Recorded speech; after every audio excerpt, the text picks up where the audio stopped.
Fiche de lecture. Titre, La boîte à merveilles. Genre, roman. Auteur, Ahmed Sefrioui. Date de parution, 1954.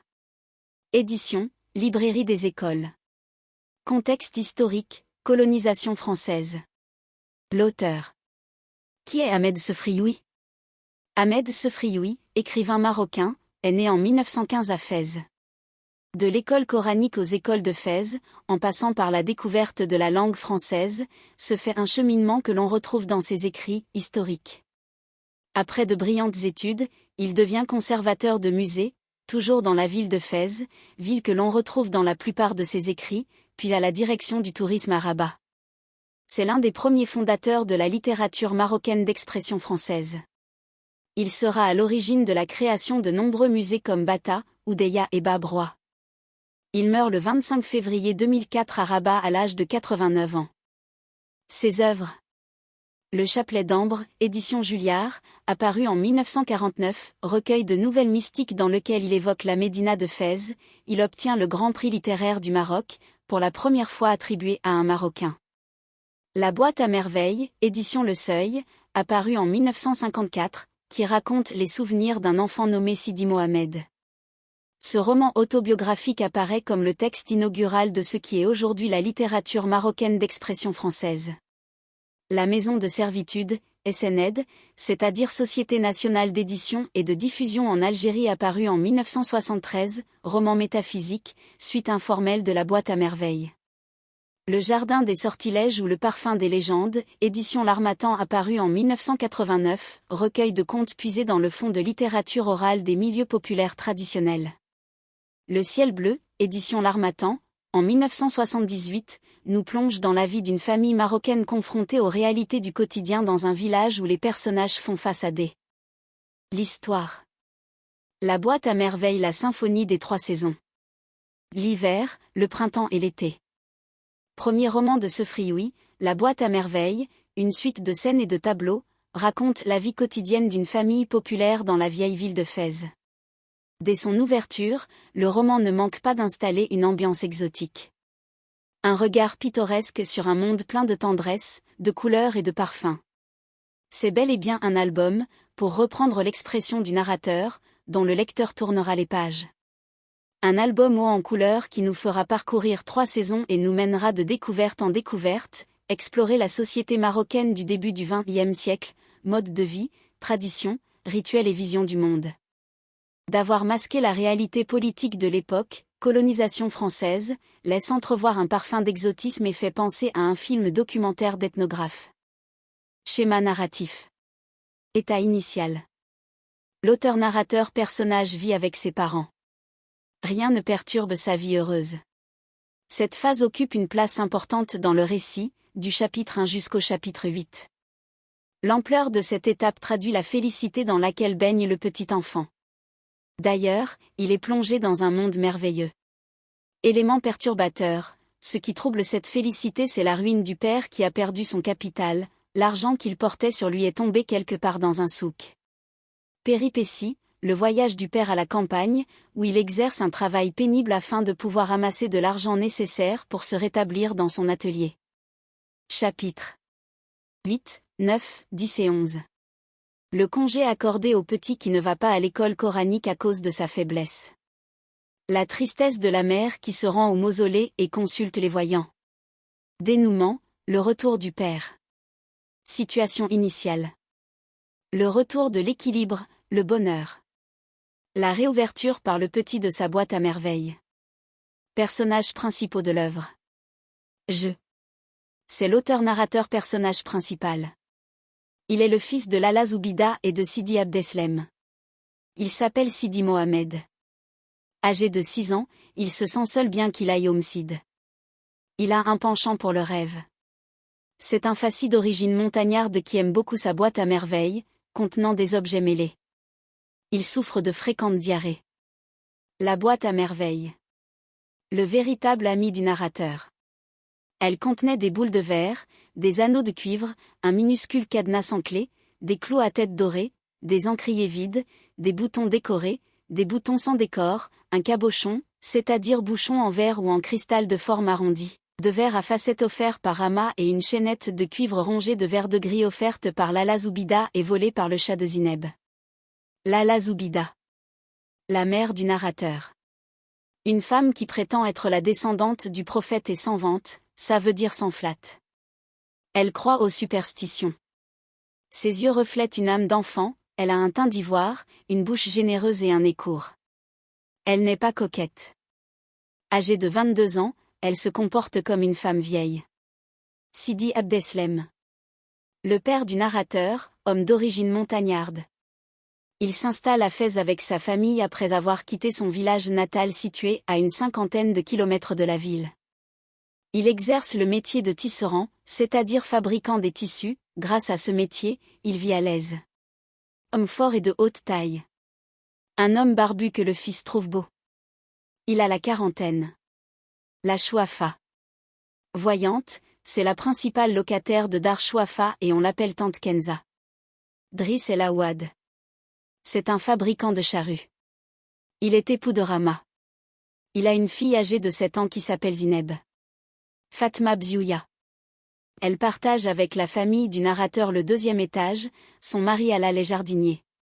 Abdellah. Il est épicier. Le narrateur lui attribue toutes les histoires merveilleuses qu'il a eu l'occasion d'entendre. Lefkidem Sid. Maître de l'école coranique.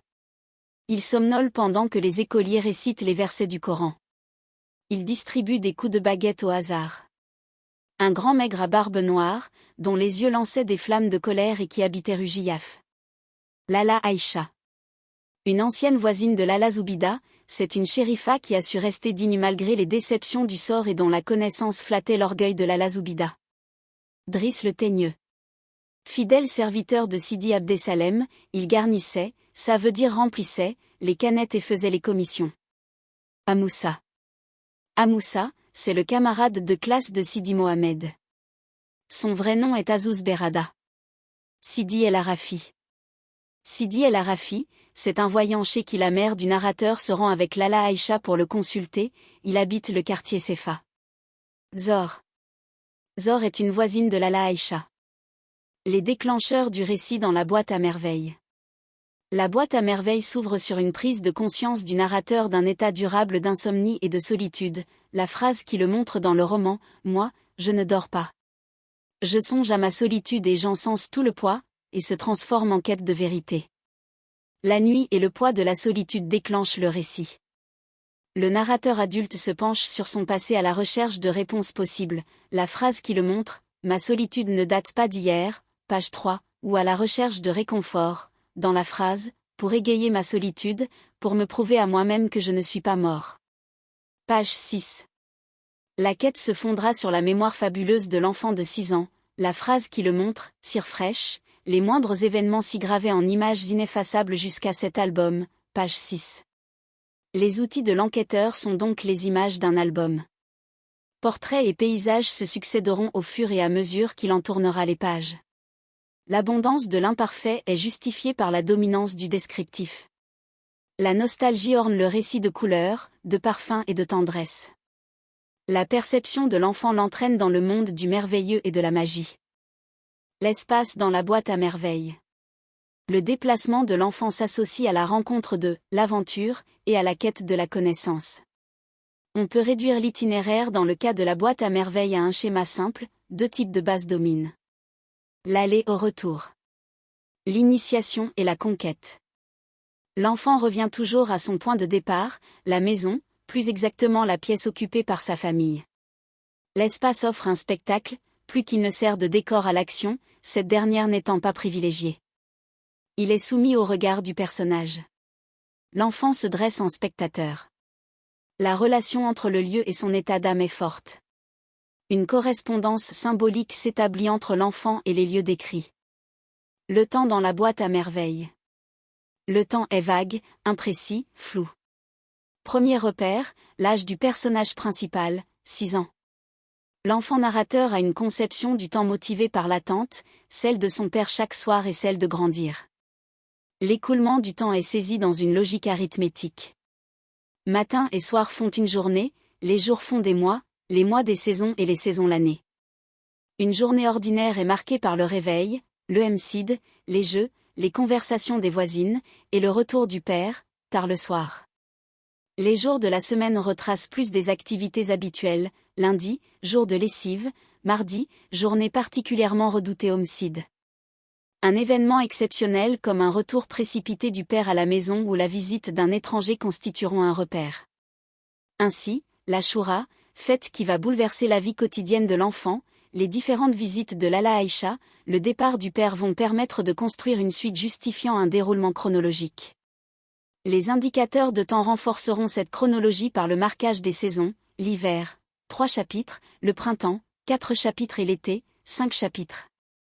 On peut alors estimer la durée du récit à 3 saisons et avancer que le narrateur enfant approche de ses 7 ans à la fin du roman. Le retour en arrière dans la boîte à merveilles.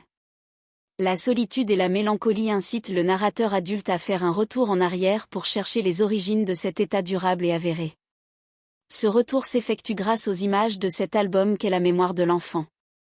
Dans la phrase « Ma mémoire était une cire fraîche et les événements s'y gravaient en images ineffaçables. Il me reste cet album. » Page 6.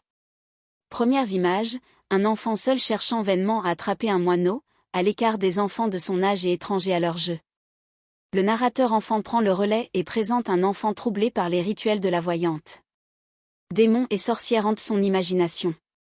Un enfant fasciné par les contes d'Abdallah, l'épicier et les récits de son père sur la mort, le paradis et l'enfer.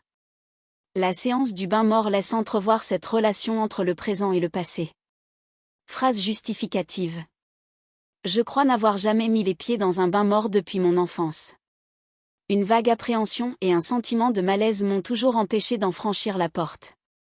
Page 9. L'ordre de présentation des personnages. Le lecteur découvre tôt les personnages qui vont l'accompagner le long du récit. Ils sont livrés dans un ordre lié à notre découverte des mondes de l'enfant. Ceux qui ont participé à nourrir son monde fabuleux, la voisine du rez-de-chaussée, Kenza, une voyante, par ses pratiques magiques et rituelles. Abdallah, l'épicier par ses contes et son père avec ses discours sur le paradis et l'enfer. Ceux qui font partie de son quotidien, les voisins du premier. Driss El Awad, fabricant de charrues, sa femme Rama et leur fille Zineb. La voisine du deuxième étage, Fatma Bziouya. Les autres enfants de son âge homicide. Son maître d'école. Et Lala Aïcha, une ancienne voisine. Rythme et organisation dans la boîte à merveilles. On peut facilement constater des oppositions symboliques et fondamentales, souvent binaires. Clos ouvert. Sombre éclairé. Espace réel rêvé. Ceci permet une mise en place de l'ambiance du secret, de l'étrange, et du mystère imprégnant le récit dès son ouverture de l'ambiance des contes merveilleux. La description dans la boîte à merveilles. La narration prend en charge les éléments descriptifs concernant le cadre de l'action. L'enfant explore progressivement ce cadre, la ruelle, l'Emcide, la rue Giaf et le bain mort. La description est dynamique. La ruelle, page 3. Dans la phrase, il court jusqu'au bout de la ruelle pour voir passer les ânes et revient s'asseoir sur le pas de la maison. La maison, page 3, dans la phrase. Au rez-de-chaussée, au premier, le deuxième étage. Résumé chapitre par chapitre. L'hiver. Chapitre 1, Dar Shwafa. 2 éléments déclenchent le récit, la nuit et la solitude. Le poids de la solitude. Le narrateur y songe et part à la recherche de ses origines, l'enfance. Un enfant de 6 ans, qui se distingue des autres enfants qu'il côtoie. Il est fragile, solitaire, rêveur, fasciné par les mondes invisibles. À travers les souvenirs de l'adulte et le regard de l'enfant, le lecteur découvre la maison habitée par ses parents et ses nombreux locataires. La visite commence par le rez-de-chaussée habité par une voyante. La maison porte son nom, Dar Shwafa. On fait connaissance avec ses clientes, on assiste à un rituel de musique gnawa, et on passe au premier où Rama, sa fille Zineb et son mari Awad, fabricant de charrues disposaient d'une seule pièce. Le deuxième étage est partagé avec Fatma Bziouya. L'enfant lui habite un univers de fables et de mystères, nourri par les récits de Abdallah l'épicier et les discours de son père sur l'au-delà. L'enfant de 6 ans accompagne sa mère au bain mort. Il s'ennuie au milieu des femmes, cet espace de vapeur, de rumeurs, et d'agitation était pour lui bel et bien l'enfer. Le chapitre se termine sur une querelle spectaculaire dont les acteurs sont la maman de l'enfant et sa voisine Rama. Chapitre 2. Visite d'un sanctuaire. Homicide, école coranique, l'enfant découvre l'hostilité du monde et la fragilité de son petit corps. Le regard d'Ufki et les coups de sa baguette de cognacier étaient source de cauchemars et de souffrance. À son retour, il trouve sa mère souffrante. La visite que Lala Aïcha, une ancienne voisine, rend ce mardi à Lala Zoubida, la mère de l'enfant, nous permet de les accompagner au sanctuaire de Sidi Bougaleb. L'enfant pourra boire de l'eau de sanctuaire et retrouvera sa gaieté et sa force. L'enfant découvre l'univers du mausolée et ses rituels. Oraison, prières et invocations peuplaient la Zaouïa. Le lendemain, le train-train quotidien reprenait. Le père était le premier à se lever. Il partait tôt à son travail et ne revenait que tard le soir. Les courses du ménage étaient assurées par son commis Driss. La famille depuis un temps ne connaissait plus les difficultés des autres ménages et jouissait d'un certain confort que les autres jalousaient. Chapitre 3. Le repas des mendiants aveugles. Zineb, la fille de Rama est perdue. Une occasion pour Lala Zoubida de se réconcilier avec sa voisine. Tout le voisinage partage le chagrin de Rama.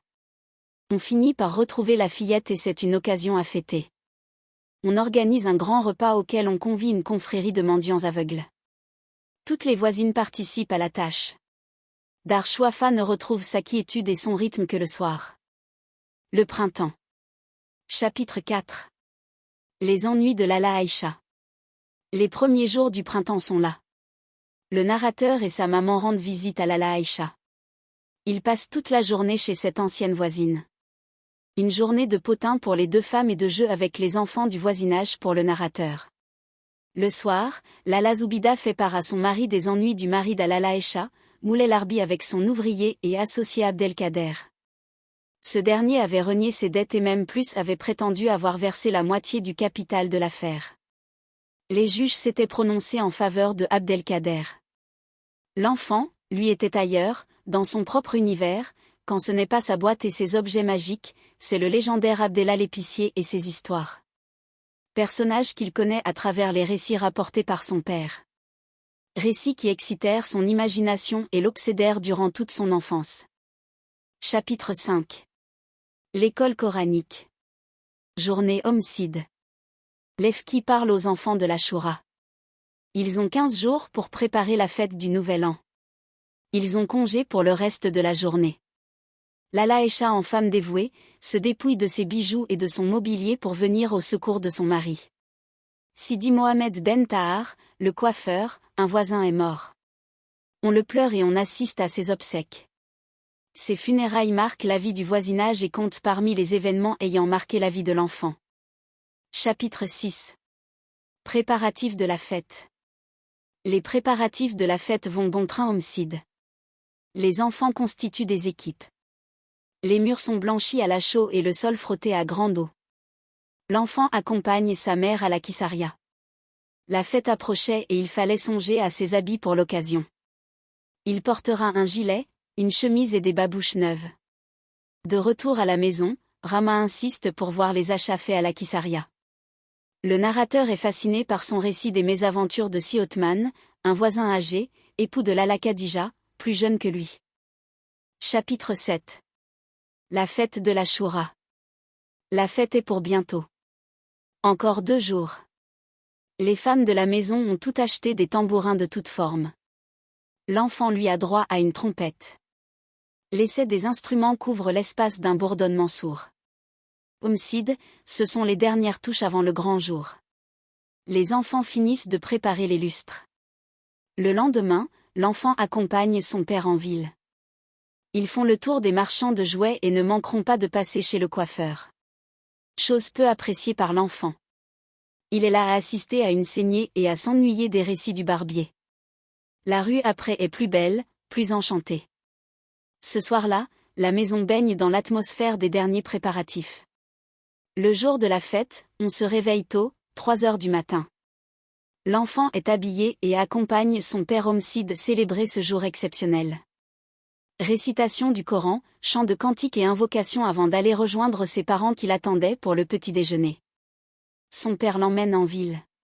À la fin du repas de midi, Lala Aïcha est là. Les deux femmes passent le reste de la journée à papoter et le soir, quand Lala Aïcha repart chez elle, l'enfant lassé de son tambour et de sa trompette est content de retrouver ses vieux vêtements. L'été. Chapitre 8.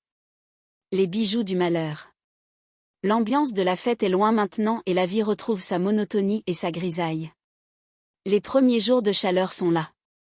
L'école coranique quitte la salle d'Umsid, trop étroite et trop chaude pour s'installer dans un sanctuaire proche. L'enfant se porte bien et sa mémoire fait des miracles. Son maître est satisfait de ses progrès et son père est gonflé d'orgueil. Lala Zoubida aura enfin les bracelets qu'elle désirait tant. Mais la visite au souk aux bijoux se termine dans un drame. La mère qui rêvait tant de ces bracelets que son mari lui offre, ne songe plus qu'à s'en débarrasser. Ils sont de mauvais augure et causeraient la ruine de la famille. Les ennuis de Lala Aïcha ne sont pas encore finis. Son mari vient de l'abandonner. Il a pris une seconde épouse, la fille de Si Abderrahmane, le coiffeur. Si l'enfant se consacre avec assiduité à ses leçons, il rêve toujours autant. Il s'abandonne dans son univers à lui, il est homme, prince ou roi, il fait des découvertes et il en veut à mort aux adultes de ne pas le comprendre. Sa santé fragile lui joue des tours. Alors que Lala Aïcha racontait ses malheurs, il eut de violents maux de tête et fut secoué par la fièvre. Sa mère en fut bouleversée. Chapitre 9. Un ménage en difficulté. L'état de santé de l'enfant empire. Lala Zoubida s'occupe de lui nuit et jour. D'autres ennuis l'attendent. Les affaires de son mari vont très mal. Il quitte sa petite famille pour un mois. Il part aux moissons et compte économiser de quoi relancer son atelier. L'attente, la souffrance et la maladie sont au menu de tous les jours et marquent le quotidien de la maison. Lala Zoubida et Lala Aïcha, deux amis frappés par le malheur, décident de consulter un voyant, Sidi Al-Arafi. Chapitre 10. Superstition. Les conseils, prières et bénédictions de Sidi Al-Arafi rassurèrent les deux femmes. L'enfant est fasciné par le voyant aveugle. Lala Zoubida garde l'enfant à la maison. Ainsi, elle se sent moins seule et sa présence lui fait oublier ses malheurs. Chaque semaine, ils vont prier sous la coupole d'un saint. Les prédications de Sidi Al-Arafi se réalisent. Un messager venant de la campagne apporte provisions, argent et bonnes nouvelles de Sidi Abdesalam. Lala Aïcha invite Lala Zoubida. Elle lui réserve une surprise. Il semble que son mari reprend le chemin de la maison. Chapitre 11. Papotage de bonne femme. Thé et papotage de bonne femme au menu chez Lala Aïcha. Salama, la marieuse, est là. Elle demande pardon aux deux amis pour le mal qu'elle leur a fait. Elle avait arrangé le mariage de Moulay Larbi. Elle explique que ce dernier voulait avoir des enfants. Elle apporte de bonnes nouvelles. Plus rien ne va entre Moulay Larbi et sa jeune épouse et le divorce est pour bientôt. Zor, une voisine, vient prendre part à la conversation. Elle rapporte une scène de ménage. Le flot des potins et des médisances n'en finit pas et l'enfant lui, qui ne comprenait pas le sens de tous les mots est entraîné par la seule musique des syllabes. Chapitre 12. Un conte de fées a toujours une chute heureuse. La grande nouvelle est rapportée par Zineb. Mahalem Abdslem est de retour. Toute la maison est agitée. Des youyous éclatent sur la terrasse. Les voisines font des vœux. L'enfant et sa mère sont heureux. Driss est arrivé à temps annoncer que le divorce entre Moulay Larbi et la fille du coiffeur a été prononcé. La conversation de Driss et Lawad et de Moulay Abdeslem, ponctuée de verres de thé, écrase l'enfant. Il est pris de fatigue mais ne veut point dormir. Il se sent triste et seul. Il tire sa boîte à merveille de dessous son lit, les figures de ses rêves l'y attendaient. Fin de l'histoire. Les illustrations des personnages sont entièrement imaginaires.